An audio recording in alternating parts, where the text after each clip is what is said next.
दशानन लंकेश्वर की जय। हे भाई दुहाई है।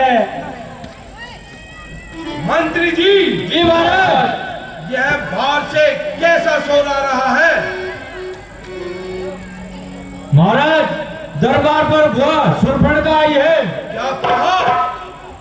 बहन शूर्पणखा वो भी इतने दिनों बाद दरबार में आई है। ठीक है द्वारपाल, तुम जाओ और उन्हें आदर सहित दरबार में लाओ। जैसी आज्ञा महाराज। हे भाई दुहाई है। बहन शूर्पणखा, क्या आफत आई है जो तूने दी दुहाई है? जरा विस्तार पूर्वक बताओ बहना। भाई आप जैसे वीर पराक्रमी के होते हुए आपकी बहन शूर्पणखा की नाक और कान की सफाई है भैया। क्या कहा? बहन शूर्पणखा, तीनों लोगों में ऐसा कौन वीर पैदा हुआ जिसने तेरे साथ ये छल किया है? जरा विस्तार पूर्वक बताओ बहना। हे भाई दो लड़के राम लखन उस गंडक वन में आए हैं। उस गंडक वन में आए हैं। संग में एक सुंदर सी नारी सीता सुकुमारी लाए हैं। बांके हैं बड़े लड़ाके हैं। गोया शमशीर उन्होंने है। गोया शमशीर उन्होंने है। वो पंचवटी पर रहते हैं। मानो जागीर उन्होंने है। मैं उधर अचानक जा निकली उस नारी से मिलना चाहा। उस नारी से मिलना चाहा।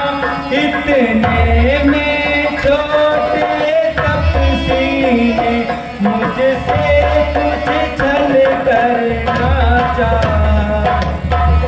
भैया जब मैंने तेरा नाम लिया छूटते ही उसने दी गाली।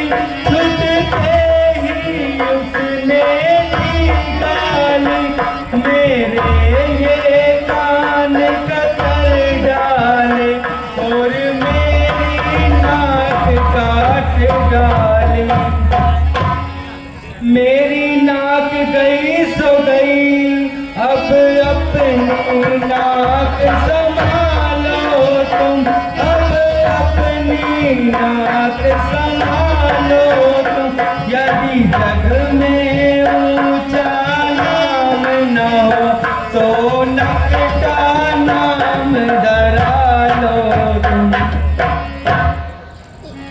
बहन गम नाक न हो, मैं नाक न उनकी रखूंगा। भेजा नथुनों की राह करूं, मिंचों का नाच उन्हें दूंगा।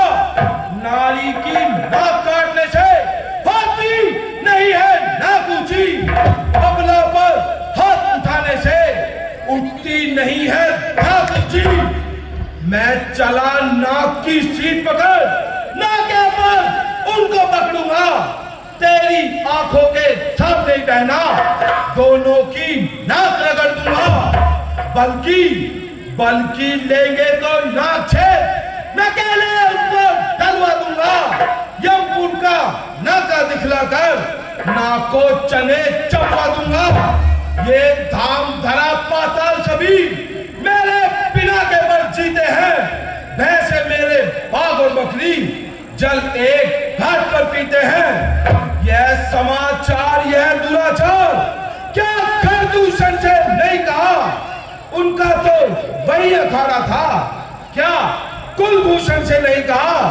कहा था भैया, मैंने उनसे भी कहा था।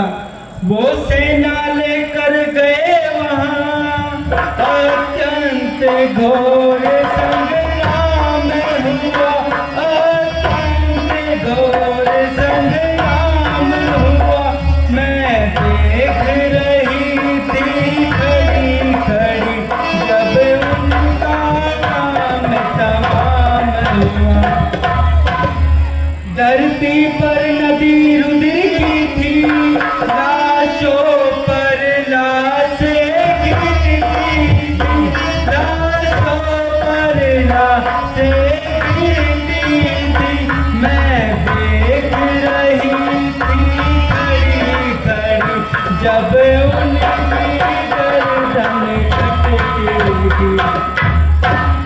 नहीं, यह नहीं हो सकता।